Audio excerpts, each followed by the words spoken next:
Hello students, कैसे हैं आप सभी लोग। होप आप सभी लोग अच्छे होंगे और आपकी पढ़ाई भी अच्छी चल रही होंगी एंड योर एग्ज़ाम्स ऑल्सो, है ना। तो मिड टर्म एग्ज़ाम्स आपके चल रहे हैं, तो wish you all the best for your exams. अच्छे से स्कोर करो, डेली डेली पढ़ा करो, डेली डेली नोट मेकिंग करते जाओ। अब एनुअल मिड टर्म तो हो गया, अब एनुअल की फ़िक्र करना है आप सभी को, क्योंकि मिड टर्म के मार्क्स तो एनुअल के रिज़ल्ट में आने वाले नहीं हैं।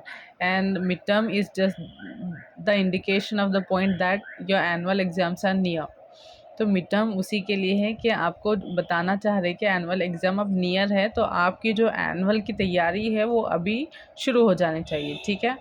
जिनके मिड टर्म एग्ज़ाम्स हो गए हैं वो एनुअल की तैयारी शुरू कर दो, जिनके नहीं हुए हैं मिड टर्म को अच्छे से फेस कर लो। देन एक दो दिन का अगर if you want the rest, take the rest, otherwise no need of rest. कुछ बड़ा काम नहीं है, डेली पढ़ लो।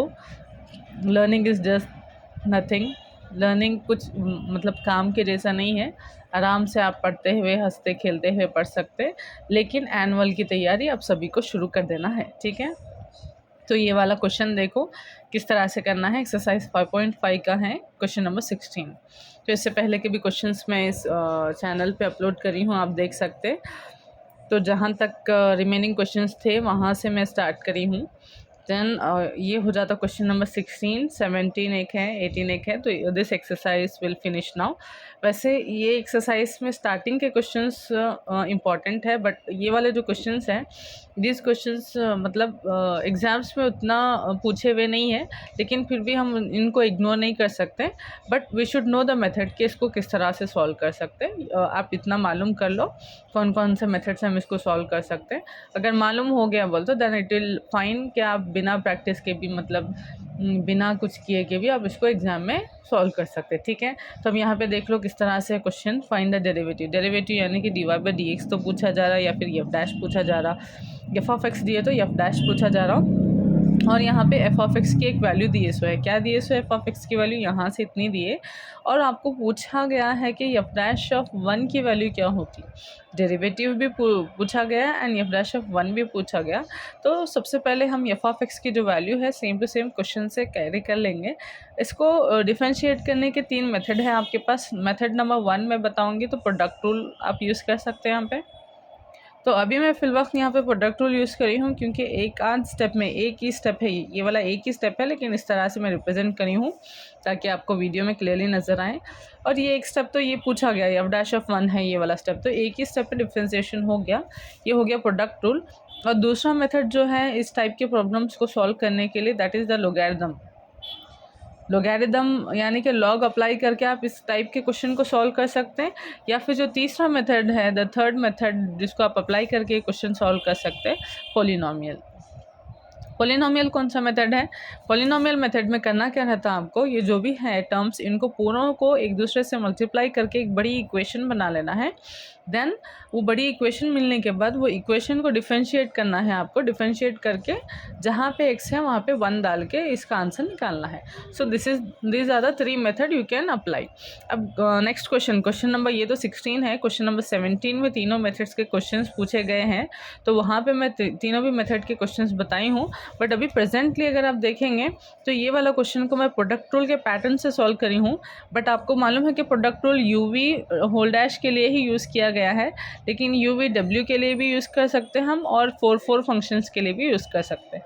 अब इसको मैं मानी हूँ यू, और इसको वी मान लो, इसको डब्ल्यू मान लो, इसको एक्स मान लो, ठीक है। तो ये 4 फंक्शंस हैं। तो 4 फंक्शंस का पैटर्न क्या रहेगा, फर्स्ट फंक्शन को डिफरेंशिएट करें में बाकी के 3 एज इट इज़ रख लेना है। देन सेकेंड फंक्शन को डिफरेंशिएट करना, बाकी के 3 एज इट इज़ रखना।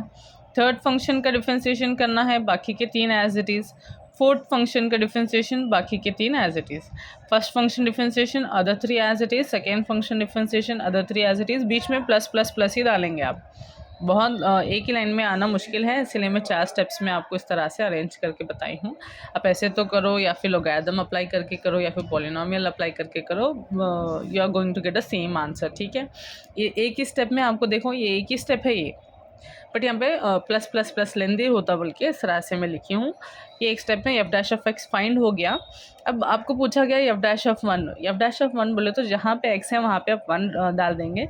0 + 1 विल बी 1, और 1 एनी थिंग एक्स का पावर जितना भी रहने दो, 1 का पावर जितना भी रहने दो, 1 ही रहता वो, ठीक है। तो 1 + 1 मैं यहाँ पे बना ली, and 1 + x⁴ is also 1 + 1, and यहाँ पे भी 1 + 1। एक्स का कितना भी पावर रहने दो, 1 का कितना भी पावर रहने दो, इट विल बी 1 ओनली। इसीलिए मैं 1 लिखी हूँ, 1 का पावर 8, 1 का पावर 4 लिखी हूँ, ठीक है। सेकेंड टर्म में 1 + 1, यहाँ पे देखो 0 है, 0 को छोड़ दो, 2 × 1 हो जाता है, ठीक है। 2 × 1 बना ली मैं, एंड 1 + 1 1 + 1 1 + 1 1 + 1, देन 1 + 1 1 + 1 4 × 1 1 + 1 1 + 1 1 + 1 1 + 1 8 × 1। इस तरह से मैं यहाँ पे लिखी हूँ। देन 1 + 1 2 बना ली हूँ, 1 + 1 अगेन 2 1 + 1 2। इसी तरह से इनको भी हम सिंप्लीफाई करके यहाँ पे लिखे हैं। देन इनको मल्टीप्लाई करके आप थोड़ा बहुत सिंप्लीफाई के नंबर्स के फॉर्म में इनको लिख लो, लिख के इनको ऐड करो, then you will get the final answer. So this is about the question number 16, and wish you all the best for your exams. अगर कुछ डाउट रहेंगे आपको तो आप कमेंट के थ्रू पूछ लो, ठीक है। Okay, thank you.